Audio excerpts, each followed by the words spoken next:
18 months. They harassed my family for 18 months. Violation notices zip-tied to our fence. Security trucks parked blocking our gate. And the woman behind all of it, Renata Fain, tactical vest with an embroidered logo, wire-rimmed glasses, voice sweet as honey but cold as a blade, looked my grandfather dead in the eye and declared, "This entire corridor is now within our community's jurisdiction." on land my grandfather had worked since 1951, in front of his own farmhand. No apology, no shame, not even a flicker of hesitation. My grandfather didn't shout back. He just nodded, walked into the kitchen, poured himself a coffee, and started waiting. Because Renata Fain didn't know one thing. The only bridge leading back to her neighborhood, my grandfather built it, with his own hands, and he could raise it whenever he wanted. One night in October, pouring rain, Renata Fain was trapped on the other side of that creek, the entire night, completely legal. What would you do if someone backed your family into a corner like this? And where are you watching from? Drop it in the comments right now. To understand why that night on the bridge meant everything, you have to understand where we come from. My grandfather, Wendell Drexel, bought 34 acres in Harwick County, Virginia in 1951, back when the land was nothing but walnut trees, a cold creek called Sallow Run, and a gravel road that dead-ended at the water. He was 22 years old, just out of the army, with calloused hands and enough stubbornness to build something out of nothing. And that's exactly what he did. He cleared the land himself, built the farmhouse board by board, planted the walnut grove that still stands today. The place smelled like pine tar and machine oil and cold creek water, and to me, that smell has always meant home. In 1987, after the county's culvert washed out in a flood, Grandpa Wendell built a drawbridge over Sallow Run. Steel I-beams, hand-laid plank decking, a hand-crank hydraulic lift mechanism he designed himself, drawing on 30 years of Army Corps of Engineers structural work. The county granted a road easement across it, meaning the public could use it to pass. But the bridge itself? Every bolt, every beam, every plank, Wendell Drexel. His land, his bridge, his rules. For decades, none of that mattered much. The road on the other side of the bridge led nowhere anybody cared about, just open farmland and tree lines. We used the bridge every day, so did a few neighbors. It was quiet. It was ours. Then Stonebrook Properties arrived. In 2018, they broke ground half a mile north of us. By 2020, 240 homes had been built, sold, and bundled into the Harwick Pines Homeowners Association, complete with landscaping rules, architectural review committees, and a private security team called Harwick Pines Community Security, or HPCS. Their job was to patrol the development and enforce community standards. Their patrol vehicles were black Ford F-250s, spotless, like they'd never seen a dirt road in their lives. The problem was geography. The most convenient western exit out of Harwick Pines ran straight down the county road, past our fence line, past Grandpa's truck shed, past our mailbox, and across our bridge over Sallow Run. 300 residents started using that route daily. Commuters, delivery trucks, school buses. Nobody asked us. Nobody thanked us. Nobody even waved most days. And then Renata Fain showed up. Fain was the head of HPCS, 51 years old, sharp-featured, always dressed like she was about to conduct an inspection, even when she was just buying coffee. She had the specific energy of a woman who had spent her entire career being told she didn't have enough authority, and had finally gotten some. She drove the black F-250 herself. She carried a clipboard. She had memorized the community standards document the way some people memorize scripture. Within 6 months of Harwick Pines going live, Fain had issued over 140 written warnings to residents. Wrong-colored mulch, visible trash cans, unapproved wind chimes. She was thorough. She was relentless. And she had decided, for reasons I still don't fully understand, that our family's property was her next project. The first notice arrived on a Tuesday morning in March. Fain had stopped her truck on the county road, gotten out, walked to our fence line, and zip-tied a yellow warning notice to the post, citing our farmhand Corcoran's lumber stack as a violation of community aesthetic standards. Corcoran told her politely that she was standing next to private property and had no jurisdiction here. Fane looked at him over her wire-rimmed glasses and said, "This entire corridor is part of our community footprint now." Then she got back in her truck and drove away. That evening, Grandpa Wendell came home, found the notice on the fence post, and read it twice in the fading light. He didn't crumple it up. He didn't call anyone in anger. He carried it inside, set it on the kitchen table next to his coffee mug, and looked at it for a long time. Then he called me. "Petra," he said, "I need you to come home this weekend and bring your paralegal books." I drove down from Richmond that Friday night, windows down, the October air carrying that particular Shenandoah smell, dry leaves and distant wood smoke, and something cold underneath it all, like the earth getting ready for winter. I'd been listening to Grandpa describe the situation on the phone for 3 weeks, and the thing that worried me most wasn't what he was saying, it was how calm he was saying it.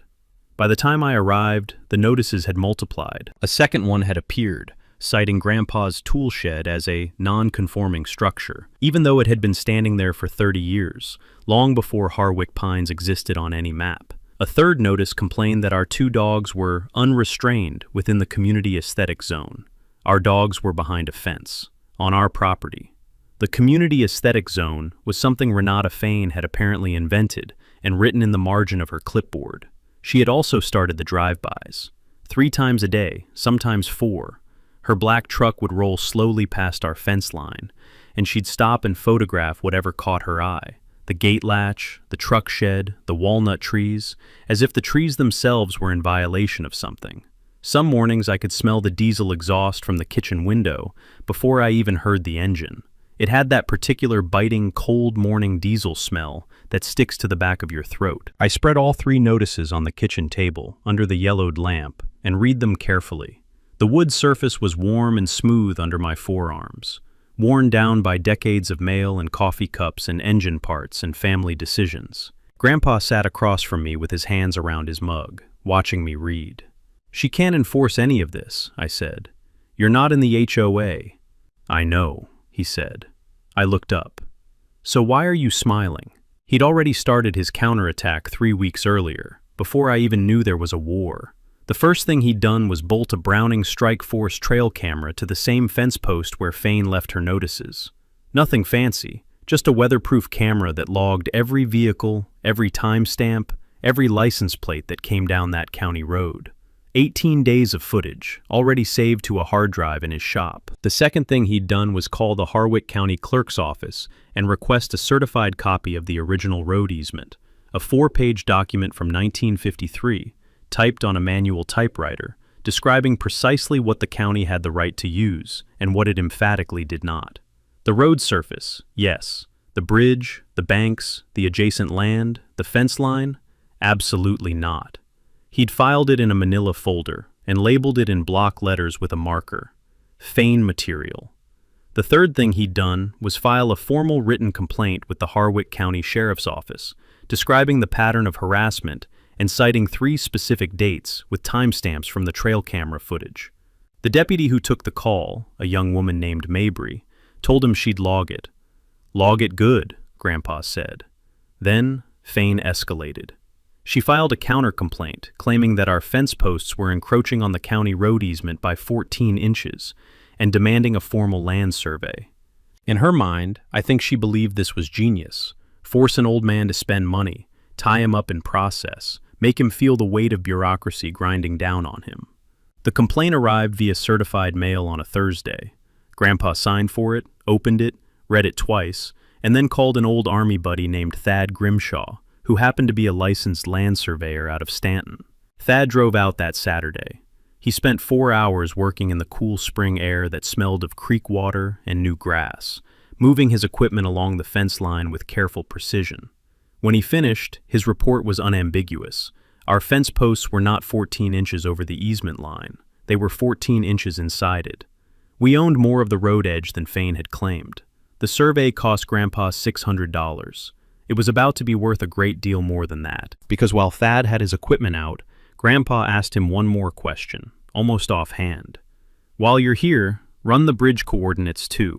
The result confirmed what Grandpa had suspected for years, but never formally verified. The bridge over Sallow Run, every plank, every bolt, every hand-welded beam, sat entirely within our surveyed parcel. The county easement granted passage across it. It said nothing about who controlled access to it, who could close it for maintenance, or what rights the bridge owner held in an emergency. Grandpa filed the survey with the county that Monday. He put a second copy in the manila folder.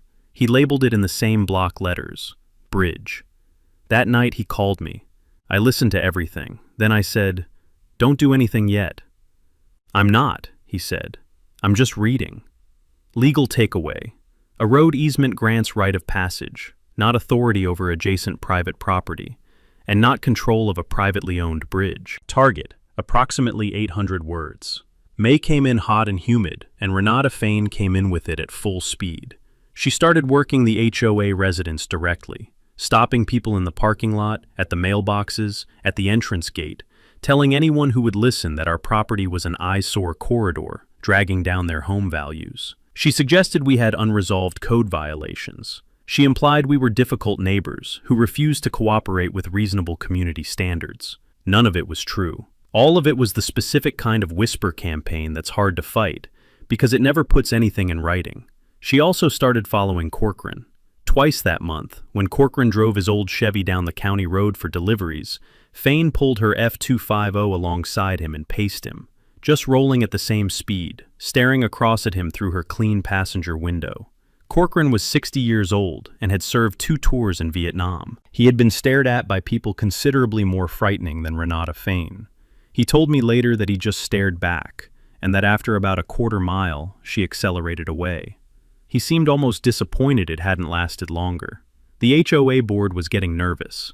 Their chair, Winifred Hollis, a retired pediatric nurse with a practical mind and zero patience for drama she didn't personally generate, called Fain in for a closed meeting after 3 board members received complaints from residents about the treatment of our family. Fain told Hollis that our property was a liability corridor and that she was protecting community interests. Hollis told her to document everything formally or stand down. Fain chose to document. What she documented next was a noise complaint. She filed it with the county code office, alleging that Grandpa's gas-powered equipment, specifically his 1978 John Deere 2440 tractor, was operating in violation of residential noise ordinances. This required Grandpa to appear before the code compliance office in person. He showed up in his good shirt. He brought his equipment maintenance logs, the tractor's original manual, and a printed decibel chart I had prepared, showing the 2440's rated noise output at various operating distances. He also brought a photograph of the tractor, green paint, serial number clearly visible, sitting in the morning sun like something out of a museum. The compliance officer, a tired man named Dollard, who had seen everything, looked at the documents for about 4 minutes and told Grandpa the tractor's noise level was within residential standards by a significant margin. Case dismissed. 11 minutes total. Fain wasn't even there. She'd filed the complaint and considered her work done. Grandpa thanked Officer Dollard, drove home with the windows down, and crossed our bridge with that familiar thump of planks under tires that I'd been hearing my whole life. The creek smelled like iron and cold clay in the May heat. He patted the steering wheel. Meanwhile, I had been doing what I always do when I'm angry, reading documents. I had obtained a copy of the Harwick Pines HOA's governing charter, filed with the Virginia State Corporation Commission in 2019. I read it in my apartment in Richmond over 2 evenings, with a highlighter and a legal pad. And on the second evening, I found it, the thing I'd been looking for without knowing exactly what shape it would take. The charter defined the security team's enforcement authority. It defined it geographically, and the geography it described ended precisely at the recorded plat boundary of Harwick Pines. Every power Renata Fain believed she had, every notice, every complaint, every slow drive-by, existed only within those plat lines. The moment she crossed onto the county road adjacent to our property, she had no authority whatsoever. She was a security guard who had walked out of her restaurant and started writing citations in someone else's dining room. I called Grandpa immediately. "Pop, every single notice she sent you, legally void. She has no jurisdiction outside the plat boundary." Silence for a moment. "I know," he said. "You knew?" "I suspected. I was waiting for you to confirm." I laughed, despite myself. "So everything she's done is outside her authority. Yes, keep going. What else did you find? I had found one more thing. I'd run Fane's professional history through the Virginia court's public case information system. 2 prior civil complaints, both from her previous job as a private security supervisor in Fredericksburg. Both settled out of court. Both described a pattern of targeting specific property owners near roads her team used regularly. Both complainants were older. Both owned land that a developer had wanted access to. The pattern was ugly and familiar. I printed the case numbers and started a new folder. I labeled it History. HOA. Enforcement authority is geographically limited to the recorded plat. Any action taken outside that boundary is legally void and may constitute actionable harassment. By midsummer, the whole situation had developed ahead. Harwick Pines residents who used the western exit every day, commuters, the UPS driver, the woman named Dorsey who ran the Saturday morning youth soccer carpool, had started noticing something. Every time Fane parked her truck on the county road near our fence line, traffic backed up. The western exit was the fastest route to the highway. When Fane was running one of her inspections, people sat in line for 20, 30, sometimes 45 minutes. People were taking detours. People were late to work. People were irritated in the specific way that people get irritated when an inconvenience has a face and a name. 4 residents submitted formal written complaints to the HOA board. Not about us, about Fane. Board Chair Hollis called an emergency session and asked Fane to present documentation justifying her enforcement activities on the county road. Fane showed up with a folder. The folder contained the noise complaint that had been dismissed, the encroachment survey that had backfired, and a handwritten note in her own block letters that read, "Ongoing liability assessment in progress." Hollis stared at it across the table. "Renata," she said slowly, "this is a note you wrote to yourself." Fane told her she didn't understand the scope of the threat. Hollis placed a formal review on the November board agenda. Sensing the ground shifting beneath her, Fane pivoted. She approached 2 board members privately and proposed installing a retractable security gate at the western entrance to the development, just inside the plat line, right where the community road met the county road. She framed it as a community safety upgrade. What it actually was, obvious to anyone paying attention, was a choke point, a way to give Fane physical control over who moved through that corridor near our property. One board member, a man named Kelp, who ran a landscaping business and had never once in his life asked himself whether a thing was a good idea before doing it, agreed to sponsor the proposal. Word reached us within 48 hours. Small counties have good ears. I was back in Richmond when Grandpa called me about the gate. I could hear from his voice that he wasn't worried. He was thinking. He'd walked out to the bridge that afternoon, stood on the deck over Sallow Run, and watched the creek run low and warm in the August heat.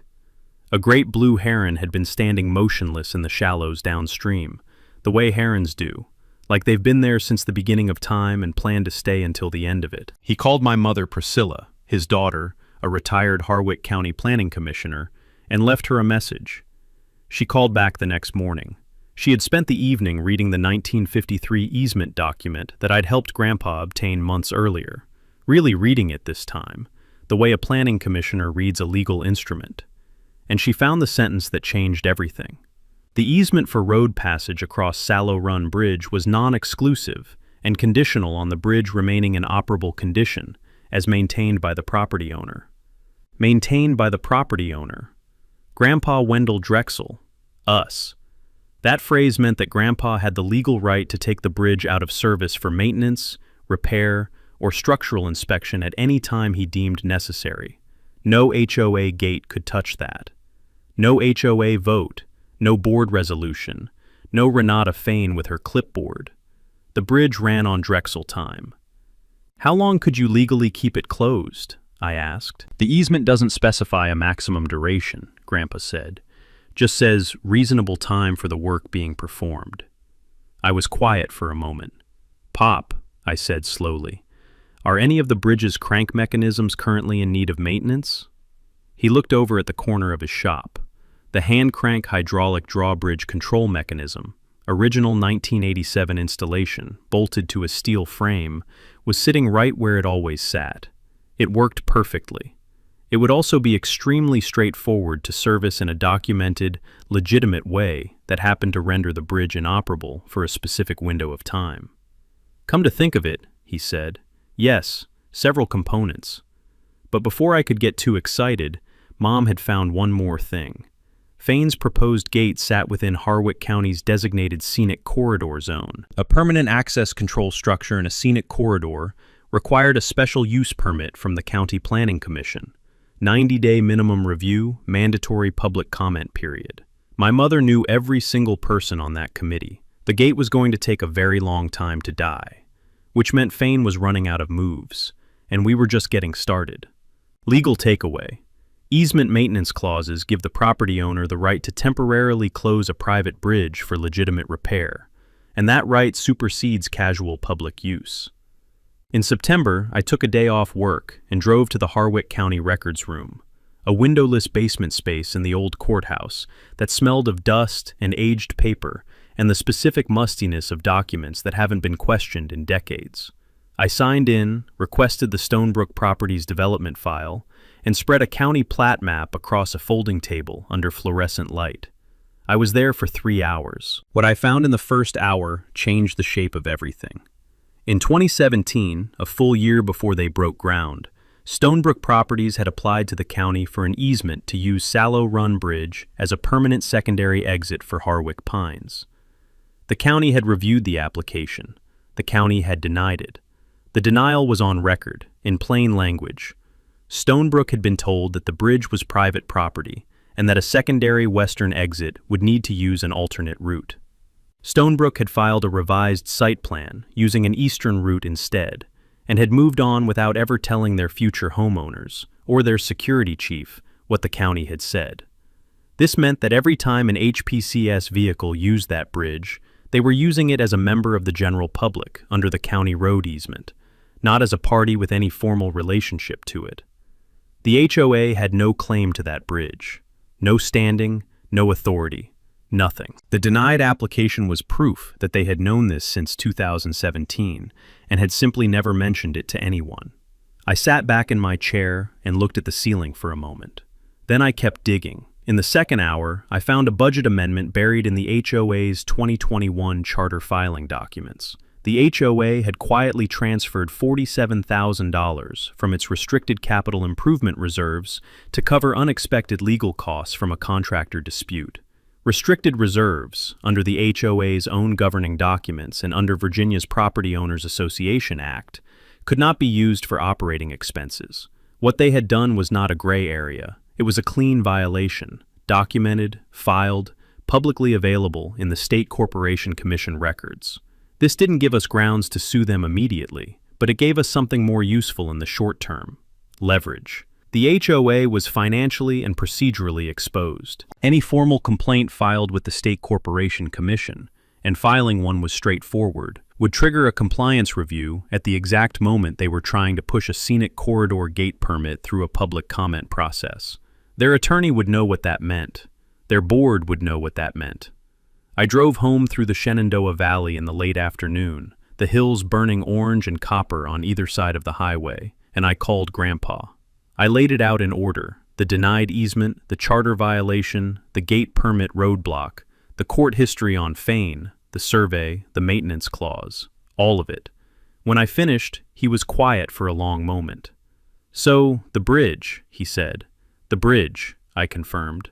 "And if we close it for maintenance, they have no legal standing to file anything about it. They were denied the easement in 2017. It's public record. How long do we need to hold it?" "One night," I said. "Just one night." At the right moment. There was a pause. I could hear the creak through his open shop window on the other end of the line. "I'll need to order some parts," he said, "for the crank mechanism." "Order them," I said. A denied easement application is permanent public record and constitutes proof that a party had formal notice they had no right to a specific access route. October, in Harwick County, is the kind of beautiful that makes you feel slightly smug about living in Virginia. The walnut trees on our property went yellow, then amber, then deep brown, and Sallow Run ran darker with tannins from the fallen leaves. The air in the morning smelled like cold mud and wood smoke, and something metallic coming off the creek. Grandpa spent 3 weekends in a row in his shop. He ordered a legitimate rebuild kit for the bridge's original hand-crank hydraulic mechanism, a 37-year-old piece of equipment that genuinely needed servicing. He documented every step, dated receipts, a maintenance log written in the same format he'd used in the Army Corps, a checklist of components photographed before and after inspection, the hydraulic cylinder seals, the pivot pins, the crank housing, the pressure release valve. Every item real, every item documented, every item the kind of thing any responsible bridge owner should be checking on a structure that old. The rebuild kit cost $340. The documentation cost him nothing but time. The fact that it would also render the bridge inoperable for a specific 18-hour window was, as Grandpa put it, just good scheduling. While he worked in the shop, I worked the phones. We needed 4 allies, and we needed them quietly. The first call was to Corcoran, who needed approximately 30 seconds of explanation before he said, "I'll be there," and hung up. He volunteered to stand on the bank with a lantern on the night in question, and look, as he put it, helpful and old. Grandpa told him that was exactly right. The second call was to Thad Grimshaw, our land surveyor, who agreed to be available by phone if anyone tried to argue property lines in the dark. He said he'd keep his truck keys on the kitchen table. The third call was to Deputy Mabry at the sheriff's office, the same deputy who had taken our original harassment complaint months earlier and had, by now, logged 3 separate incidents involving Fane's conduct near our property. Grandpa didn't tell her the plan.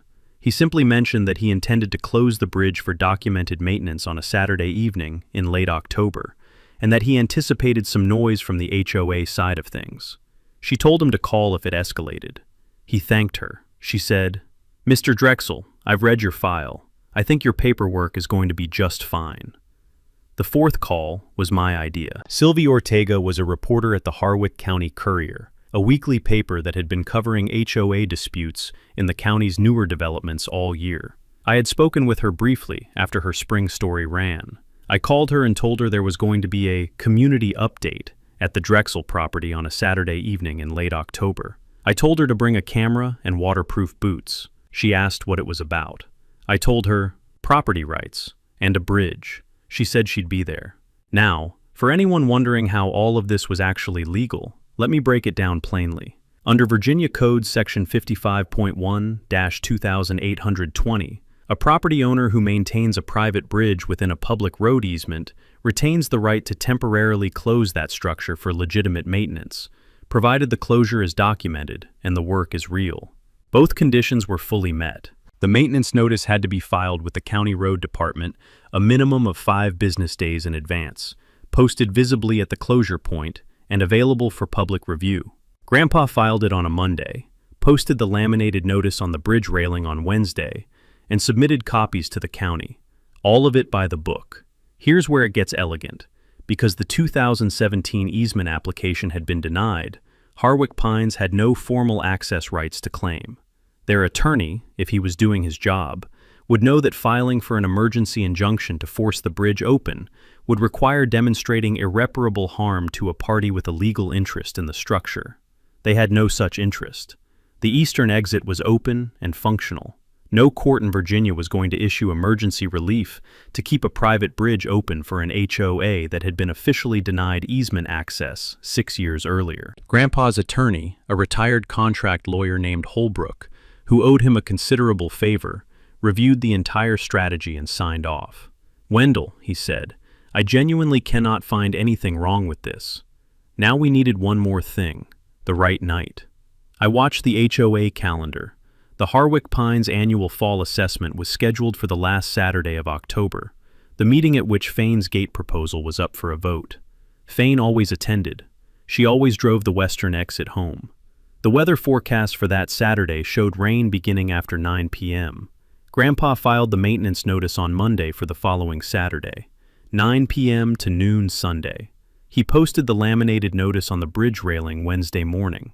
He did not call the HOA. He was not required to. Someone at the county road department, not maliciously, just carelessly, the way small county offices sometimes work, mentioned our maintenance filing when Fane called in that week about an unrelated road grading issue. She found out on Wednesday. By Thursday, she had her HOA attorney, a man named Sprigg, who billed at $340 an hour, on the phone. Sprigg called me directly.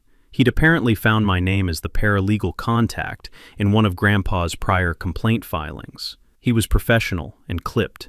He said the HOA was considering its legal options regarding the maintenance closure. I told him the filing was valid, the documentation was complete, and that I'd be happy to forward him the 2017 denied easement application from the county records room if he needed it for his review. There was a pause on his end. "I'll call you back," he said. He didn't call back. Sprigg called Fane instead. He told her the same thing he would have told anyone who understood property law. There was no legal mechanism to prevent the closure. The notice was valid. The maintenance was documented. The HOA had no formal easement claim to argue from. "Use the east exit," he told her, "and tell your board." Fane did not tell the board. Fane decided to handle it herself. Thursday evening, I was on the phone with Grandpa when I heard him say, "Hold on."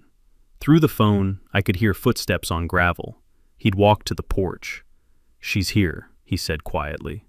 Fane had driven down the county road and stopped at our gate. She got out of her truck in the last gray light, walked to the bridge railing, photographed the maintenance notice, and then stood there looking at it for a long time. Grandpa was on his porch, visible, not moving, coffee in both hands. Fane walked to the gate. She called out, "This won't hold up."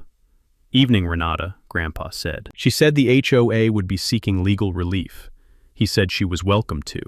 She said this was a deliberate obstruction of a community access route. He said he'd be happy to share the survey, the denied easement application, and his maintenance log with any judge who wanted to review them. He said all of it pleasantly, the way a man says things pleasantly when he has been patient for 18 months and finally knows exactly where he stands. Fane got in her truck and drove away. I could hear the tires spinning on the gravel through the phone. "She's rattled," I said. "Yes," Grandpa said, "she is."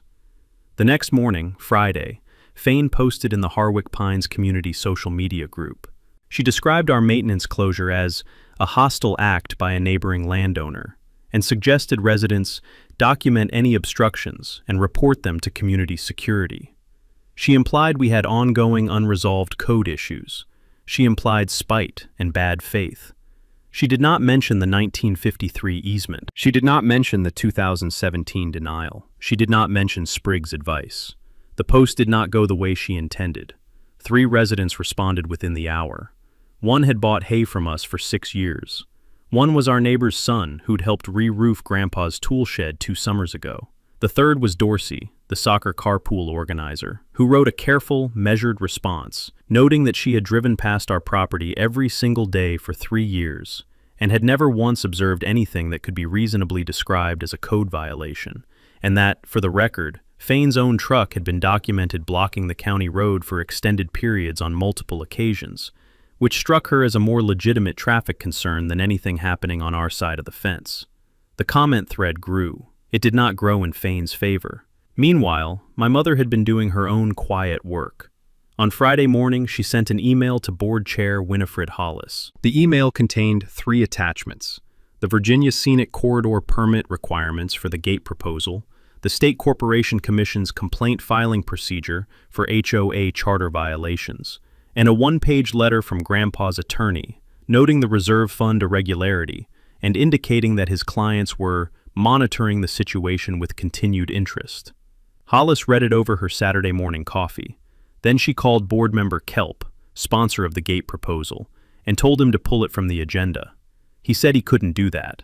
She said she was the board chair and she absolutely could, and furthermore, she was going to, and he should think carefully about whether he wanted to be on the wrong side of this when the full picture became clear.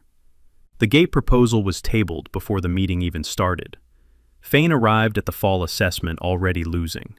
She didn't know yet how much further she had left to fall. The rain started at 8:47 p.m., 13 minutes early, like the weather had been following our timeline and decided to get ahead of schedule. I was in Grandpa's shop when it hit, sitting on a work stool with my folder of documents on my lap and a cup of coffee going cold in my hand. The rain came in sideways off the Blue Ridge, that particular October sideways rain that turns every surface into a dark mirror and makes the air smell like cold iron and soaked gravel.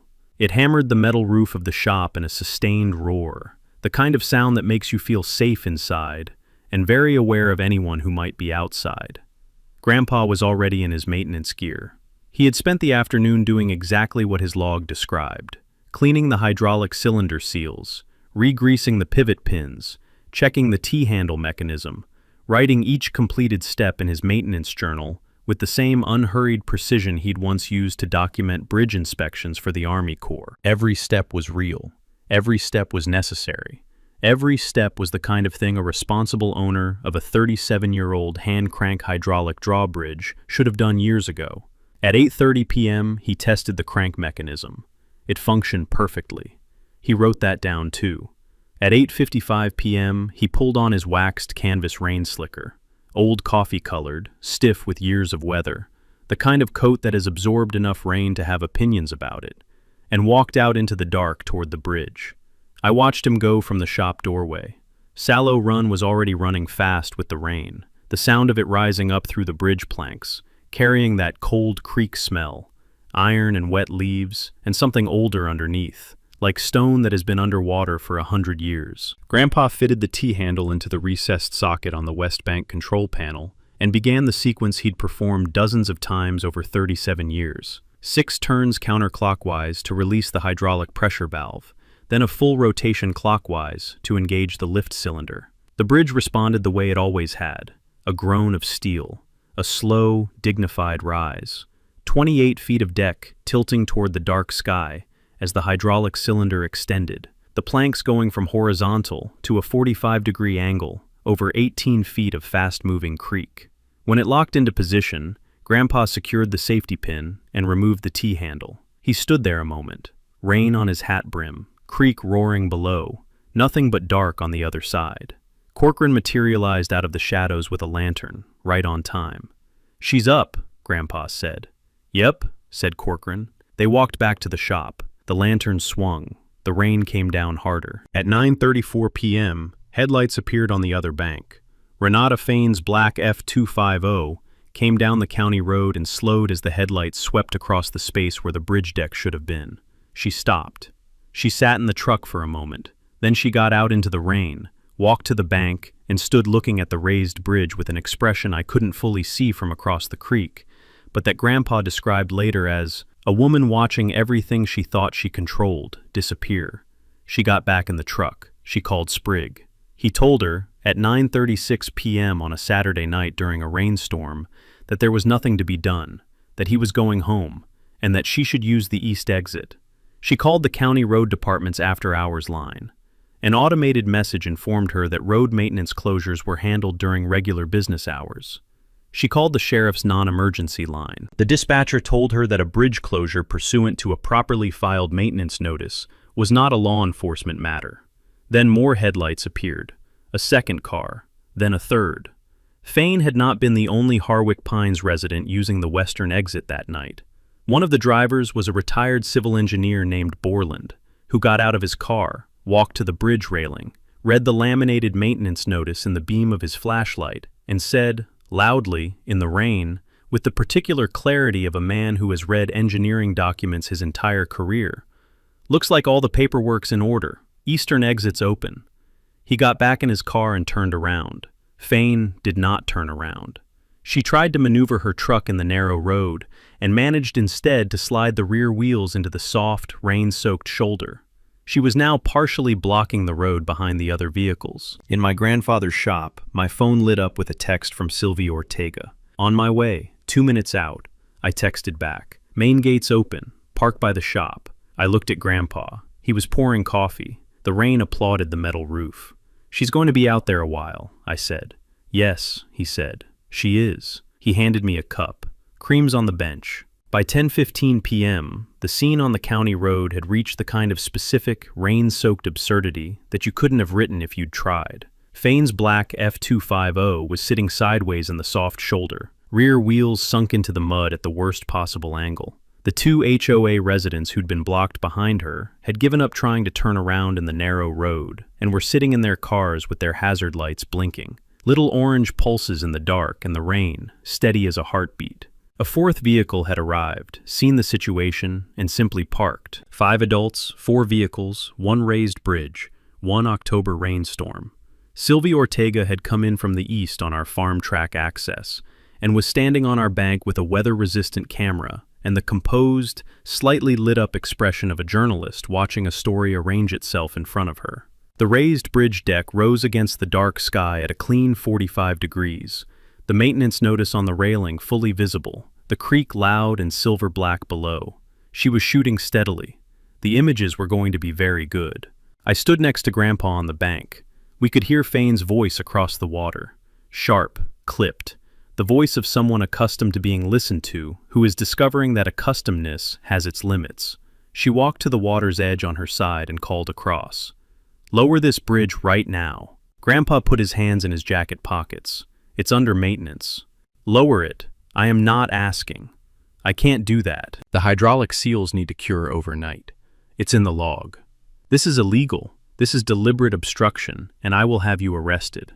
The maintenance notice was filed with the county on Monday. It's posted on the railing you're standing next to. Deputy Mabry was informed of the closure last week. "You did this to trap us." "I did this to maintain my bridge, which I have the legal right to do, which your developer was told in writing in 2017 when they applied for an easement over this structure and were denied." The rain filled the silence that followed. "What did you just say?" "County records room, basement level. Open Tuesday through Friday. Ask for the Stonebrook Properties 2017 easement application file. It's public record, has been for 6 years." I watched Fane across the water. Something shifted in her posture. Not a collapse, but a recalibration. The specific physical adjustment of someone who has just understood that the ground they were standing on was never as solid as they believed. Sylvie's camera shutter clicked steadily behind me. Deputy Mabry arrived at 10:42 p.m. She parked her cruiser on our side, walked a bridge railing with her flashlight, reviewed the maintenance notice, spoke briefly with Borland, who confirmed the notice had been properly posted and the filing was in order, and then crossed to the other bank on foot via a narrow footpath downstream. The creek was low enough to step across on the stones, and spoke with Fane for approximately 4 minutes.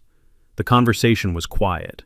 I couldn't hear it over the creek, but I could see it, and by the end of 4 minutes, Fane's clipboard was under her arm, and her shoulders were somewhere around her elbows. Mabry crossed back.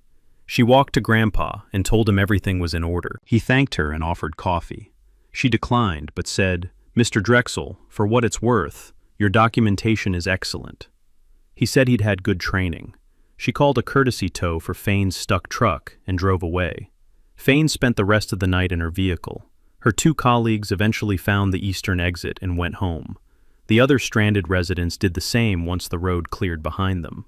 By midnight, the county road was empty except for Fane's F250, still listing slightly in the soft shoulder, hazard lights still going. Sylvie Ortega's story ran in the Harwick County Courier the following Thursday. 3 photographs.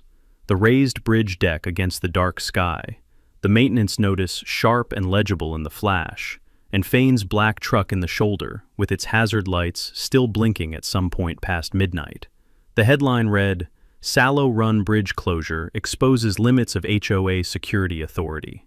The story was thorough, sourced, and accurate. It included the denied 2017 easement, the charter reserve violation, the 2 prior civil complaints from Fredericksburg, a quote from Grandpa's attorney about the geographic limits of HOA enforcement power, a quote from Borland about the properly filed maintenance notice.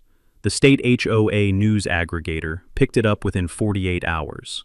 Within a week, 4 other Virginia homeowners had contacted Sylvie with similar stories from their own communities. Winifred Hollis announced a formal review of the HPCS security contract. Renata Fane did not show up to work on Monday. On Sunday morning, Grandpa lowered the bridge at 10 a.m., 2 hours ahead of the maintenance window's scheduled close, after completing his final documented inspection and signing off on the hydraulic seal test in his maintenance log. The morning was sharp and clean, the way October mornings are after a hard rain. The sky, a deep washed blue, Sallow Run running high and fast and copper-colored in the thin sunlight, the walnut trees dripping on both banks. Corcoran made breakfast in the farmhouse kitchen, eggs and toast and coffee so strong it had its own opinions. Mom drove up from Richmond before noon. I got there at noon with pastries and the State Corporation Commission complaint paperwork I intended to file the following week. We sat on the porch in the cold sun and ate and watched the creek. Nobody said much for a while. We didn't need to. The bridge sat level and solid across the water the way it had for 37 years, looking exactly like what it was. Something a man had built with his own hands, on his own land, that had outlasted every attempt to take it from him. The aftermath came in stages. Renata Fain tendered her resignation from the HPCS security contract in early November, citing personal reasons. The board accepted it without apparent difficulty. The gate proposal was formally withdrawn. The HOA retained an outside attorney to review whether the security contract's scope needed to be explicitly limited to the plat boundary, a review that concluded, without much drama, that yes, it absolutely did, and that it should have said so from the beginning. The State Corporation Commission complaint I filed in November was accepted for review. In January, the HOA entered into a voluntary compliance agreement, committing to restore the improperly used reserve funds over 18 months, and to amend their charter to explicitly prohibit security enforcement activities outside the recorded plat boundary. The amendment passed at their spring meeting with no opposing votes. Some things, once made clear enough, stopped being controversial. Sprigg presumably spent the holidays billing someone less complicated. The following spring, something happened that I hadn't expected, and that still makes me feel something I don't quite have a word for. The Harwick Pines Board reached out, not through attorneys, not through a formal letter, just a phone call from Winifred Hollis to my grandfather, to ask if there was any path toward a real, working relationship. Hollis was direct. She said the community needed that western access route. She said she wanted it done properly this time, with documents that actually reflected reality. She said she was sorry it had taken this long to have this conversation. Grandpa listened. Then he said he'd be willing to talk. Over the course of that spring, our family and the HOA worked with a property attorney to draft a formal limited easement, proper scope, proper geography, proper legal language, written to reflect what the access actually was, rather than what someone had assumed it to be. The easement included a modest annual contribution from the HOA toward bridge maintenance costs. Our attorney drafted it. Grandpa reviewed it. He suggested 3 small changes. All 3 were accepted without argument. As a gesture of goodwill, Grandpa donated timber from 2 walnut trees that had come down in a winter storm. The HOA used it to build picnic benches for a small creek access park at the southern end of Harwick Pines, where Sallow Run ran shallow and clear along the property boundary. By summer, families were walking down there on weekends. Kids were catching crawdads in the shallows.